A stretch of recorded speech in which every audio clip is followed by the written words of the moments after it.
set up a camera. Here I am talking to it. There's no edits, no anything fancy. Very raw. I also feel there's a very big problem with YouTube, and I want this video to be a place for discussion. I want people to be able to talk about the issues at hand with YouTube and how it has evolved and how it's changing, and how it's affecting smaller creators. I mean, nowadays everybody wants to be an influencer or a creator or whatever the term you want to use to call it. But there are so many creators out there that are smaller and trying to grow that have so much potential, true potential for their own original content, and they just get swept under by the big ones because they're doing what this new movement of YouTube wants. Now, this is nothing against YouTube. I don't think it's YouTube themselves. I think it's the way the YouTube community has evolved. So yeah, I am kind of speaking negatively of the modern day YouTube community, but not YouTube themselves, even though I think there are some things YouTube could do to help drive people to go the other way. But first, I'm going to tell my story, because this story, like I said, I haven't told anybody except for like close friends, but it has been my dream since I was younger. And when I say younger, I'm talking like middle school.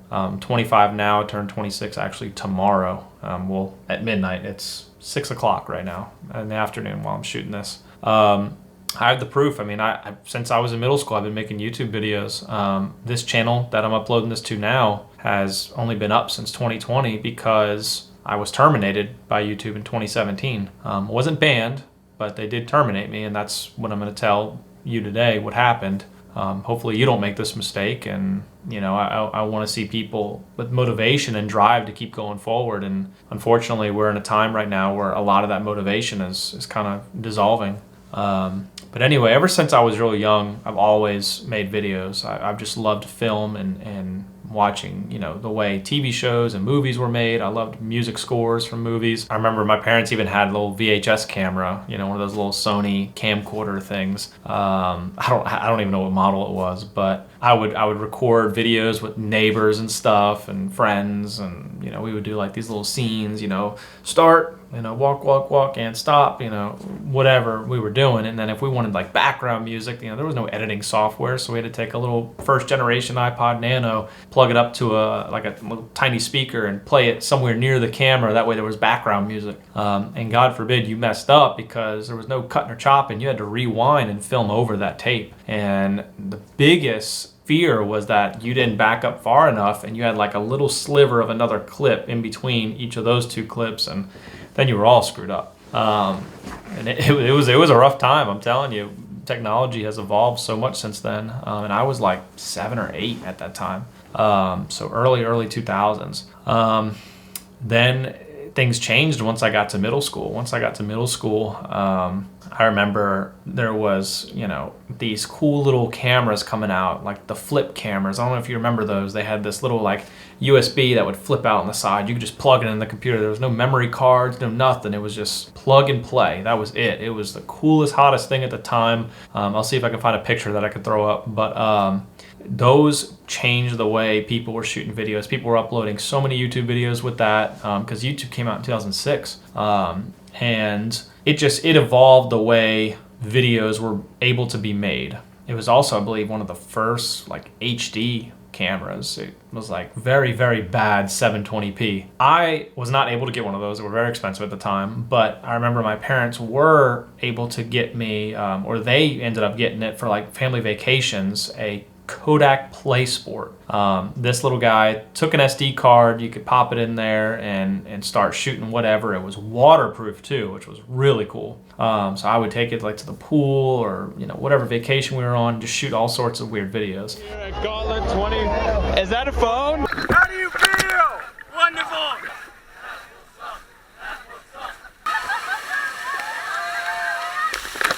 And what's crazy to think about, I forgot to mention, before GoPro was even like a thing yet, I took, I was playing a lot of airsoft on the weekends. We actually have a place here locally. It's an airsoft facility, indoors, you know, simulated city. It's like real life Call of Duty. It's crazy. But I took an old airsoft mask, cut it in half, took the two halves of the lens, and then taped them together on each side of the camera. That way it had protection on both sides, so the screen or the lens wouldn't get shot out.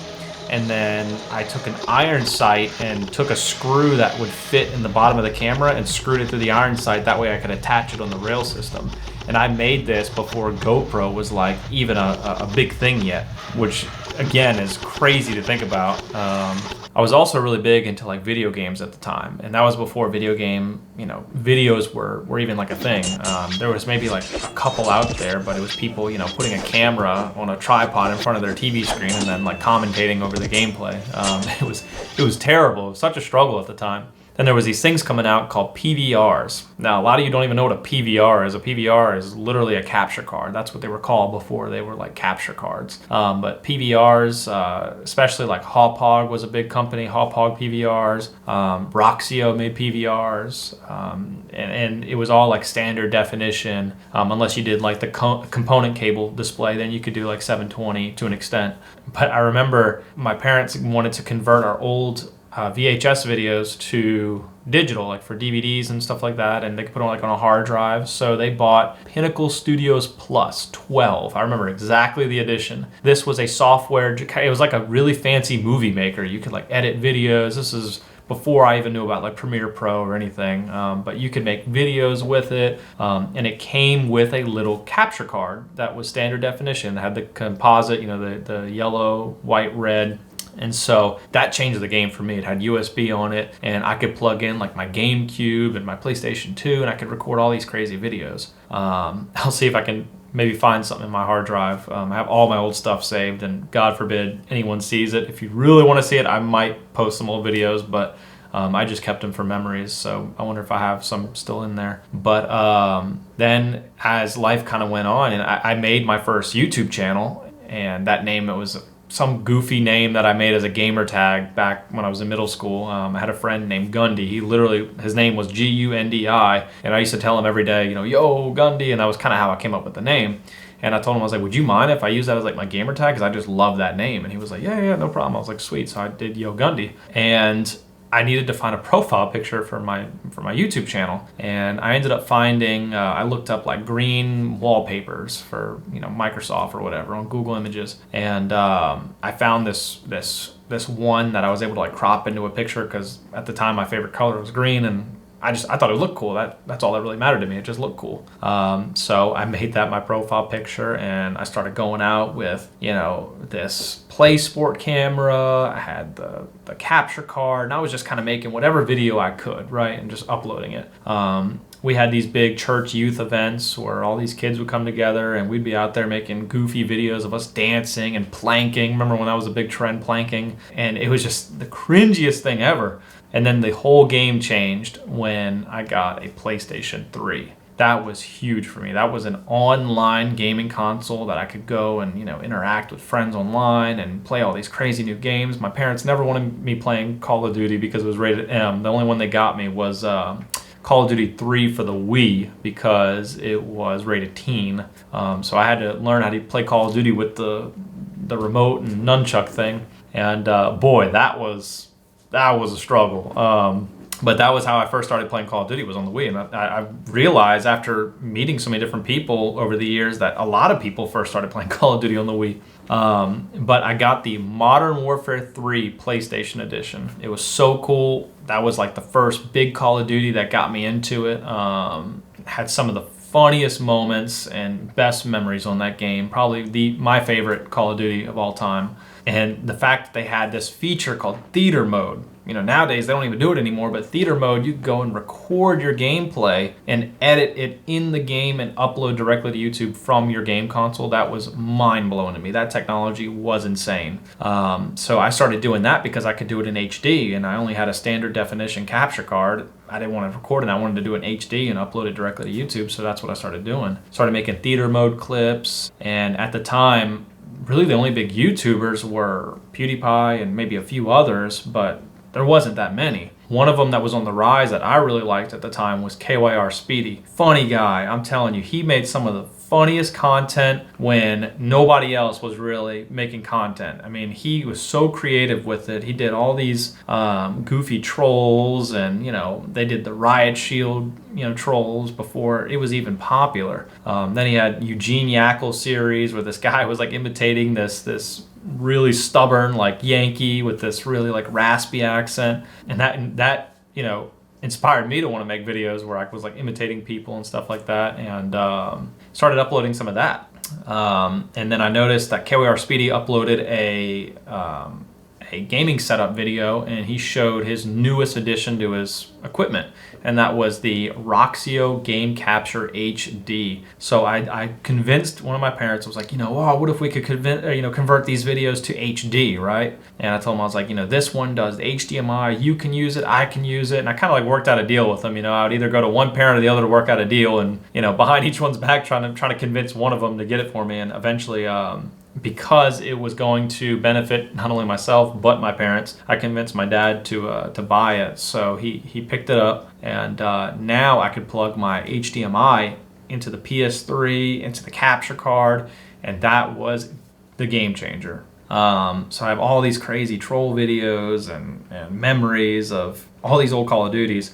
Black Ops 2 came out, and I believe that was really the game changer for the Call of Duty industry, because now we had a big popular game in 2011 that was released with a huge following, and then you had the creative aspect of it added to Black Ops 2 where you can make your own emblems and things like that, and that is where the YouTube creative space for gaming really started kicking in, because people were able to come up with so many ideas. I remember at the time I was also really big into this game called Pirates of the Caribbean Online. I don't know if you ever heard of it or played it, but I was obsessed with that game. Pirates of the Caribbean is one of my favorite movies and franchises. So the fact that they had like an MMO RPG online like style game that you were playing as a pirate and your ships and stuff like that. I mean, look, this is a tattoo sleeve I'm working on. It's literally the Flying Dutchman. I mean, like I love the Pirates movies. I was making all these videos about it and, tutorials, and that is really where I kind of got, my niche with YouTube. People started watching those videos and liking it, and I got involved with a team that was making a recreation of the game because it actually shut down in 2013. But we started making all these crazy videos about this recreation of the game. That really built a following for me. And then I also kept doing the Call of Duty videos, and eventually I had to kind of, decipher the two. So I had a channel called COD Gundy, and then I had Yo Gundy, and I forget what I did with one of the channels. I think I ended up deleting one of the channels and just doing it all on one channel and just renamed it back to Yo Gundy. But things were great. Things were really taking off. I finally had a following on YouTube. People started, really bringing the numbers in, and the algorithm was just picking me up left and right. It was like, oh my goodness, this guy's getting views, subscribers. We're going to really start pushing out his content. After about a year or so, stopped doing the Pirates of the Caribbean videos, started focusing more on the Call of Duty world because it had more potential of where it was going, more of a following. And I was having fun making the trolling videos and playing with friends, and that's when I met I'm Just Arkham and Fortunate FL. Those were two guys that I met through the YouTube world, streaming, because that was one of the biggest new features on YouTube. You could live stream. They were trying to compete with Twitch, so I was like, I'm going to take advantage of this and try doing it. So I started live streaming, had about, average of like 20, 25 people watching, which was pretty crazy for the time if you think about it. And then it got to the point where it was like 50, 60, and I was like blown away. I had like 60 people watching me. That was such a big thing. And so I started co-streaming with these guys, and let me tell you, I'm Just Arkham. His name is Brandon. Great guy, super funny content. I think he's kind of in the same, ship as I am right now with trying to figure out where to go with content. Always on a roll trying to get content to take off and not really having any luck with it. Then we had our buddy Alec, Fortunate FL, but now he just goes by Fortunate. And I remember I had 1,000 subscribers. Fortunate had about 600 and something. I want to say like 670. And Brandon had, I want to say it was like in the 800 and something or 700 and something. So we were on a roll. We were all, going up in subscribers, and the algorithm was just picking us up. It was such a good time. I was so motivated, and I was like, man, I'm finally going to be able to be a YouTuber, And I know what you're thinking. You're probably going to say in the comments, man, 1,000 subscribers, that's it. Well, at the time, that was a pretty big deal, right? It wasn't very easy to gain subscribers. If you were able to get 1 million subscribers on YouTube, you were like best of the best. Now apparently it's really pretty easy to get 1 million subscribers, apparently. So we're all on a roll, doing big live streams, big things, and I remember I was like, man, how do I engage with my audience more? I want to keep engaging with my audience. There was the FaZe versus Optic tournament coming up. Live streamed. It was going to be like on pay-per-view or something. It was like this big old deal. And I knew that you could react to videos and stuff under like the copyright law or whatever. You were able to react to videos. I didn't want to make money off it, but I just wanted to interact with my audience. So I ended up setting a live stream where I could live react to the MLG tournament and kind of get people hyped up in chat, and I thought that was a great idea. Apparently not. Huge no-no. Big no-no, because it was like a pay-per-view type event, you know, big deal.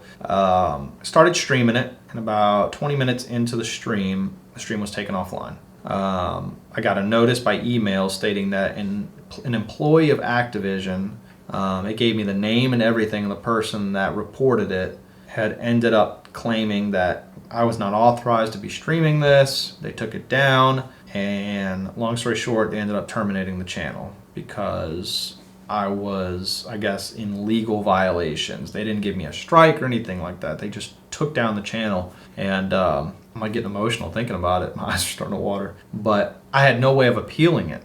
I was in the partner program. It was very easy to get in the partner program at the time. You didn't have to do the whole 4,000 watch hours or 1,000 subscribers. But I couldn't appeal it because I didn't have access to my contact button anymore. You know, if you're a partner, you have access to contact YouTube and all that. I didn't have that. They took it all away. So I was like, man, what do I do? I can't get back to my channel.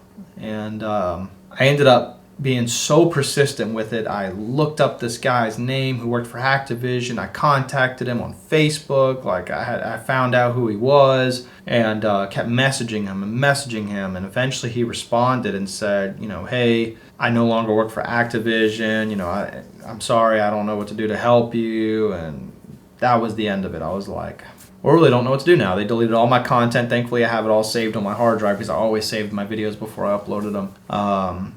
And that was the end of Yo Gundy.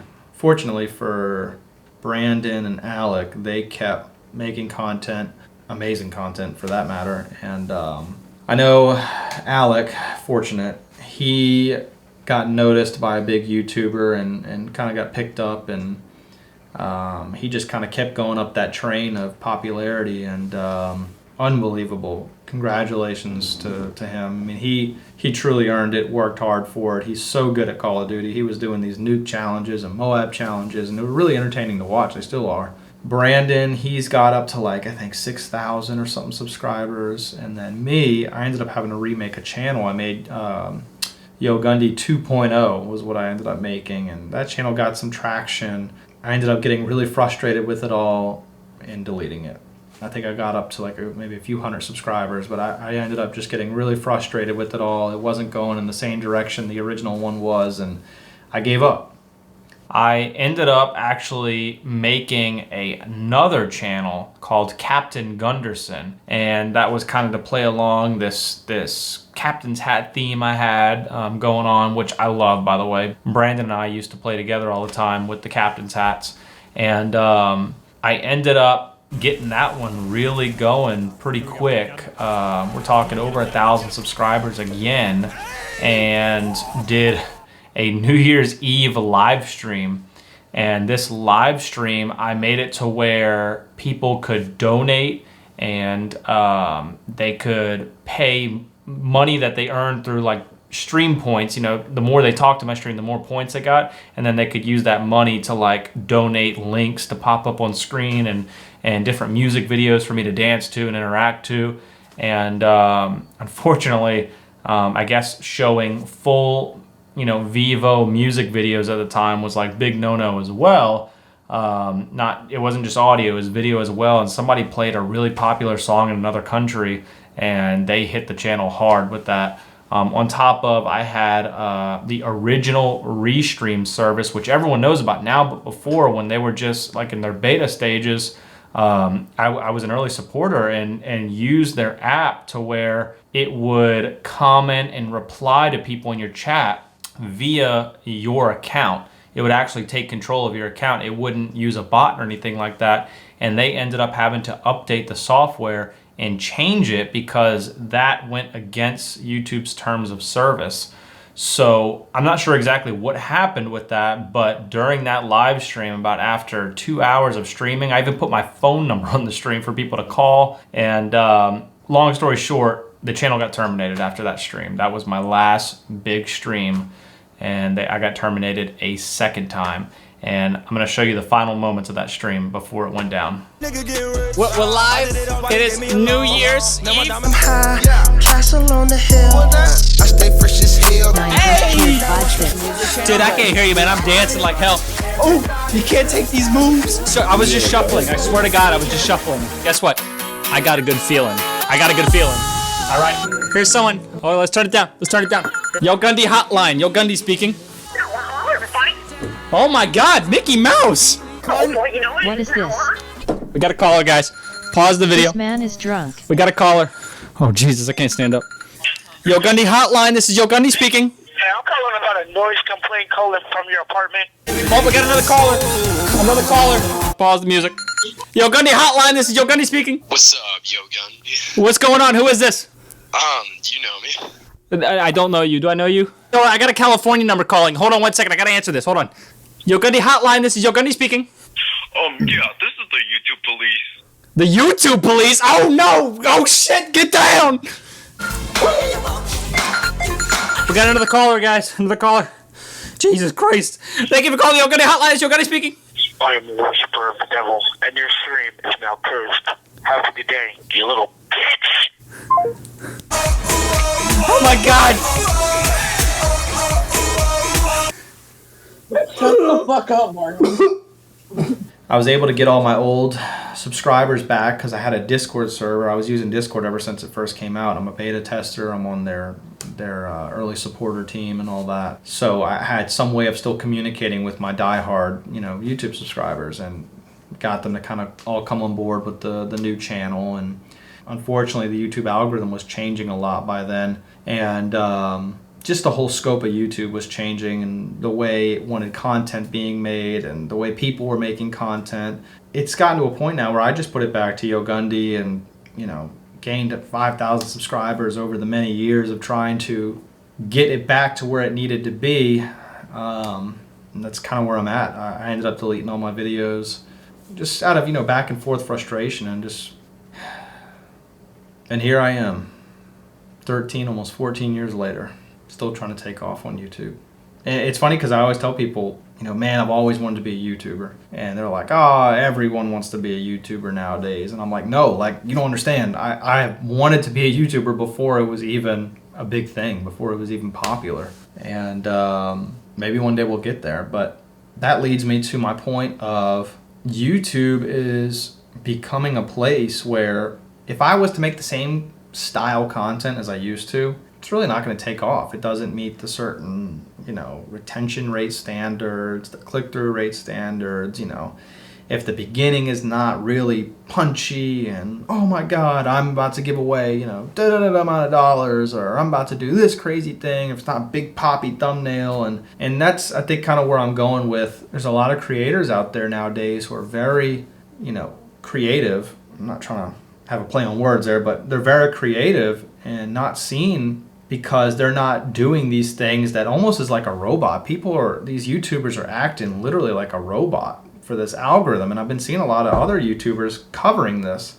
They're fake, if that makes sense. They're not real. They act like, hey, I just bought this, I just did that, super, super loud. We are currently 15,000 feet in the air, and inside of this bag is $10,000. And I'm just like, why? Yeah, I get it. It grabs people's attentions, but people can see when someone's acting fake. They can see through that. And I think there's a genuine appeal to YouTubers who keep that authenticity. And I think that's the biggest issue nowadays is the algorithm is supporting these big YouTubers that are doing these fake personalities and crazy challenges, and everyone's lying in their videos now. They're lying about how much money they're giving. They're lying about their pranks. They're lying about whatever. They're doing literally whatever to get their views. And I've tried everything I could possibly think of to get a YouTube channel going where it needs to be. I literally I can't give up. I can't stop thinking about it. I need to get this going. And I know I'm going to look back at this one day and think, man, if I knew what was coming in the future and could tell myself now, you know, it's just, it's a world of YouTube that just seems so fake and not authentic, if that makes any sense. And I don't know, maybe you guys have some thoughts about it. I think we really need to go back to our roots with YouTube. And I remember the YouTube recaps, or the YouTube rewinds.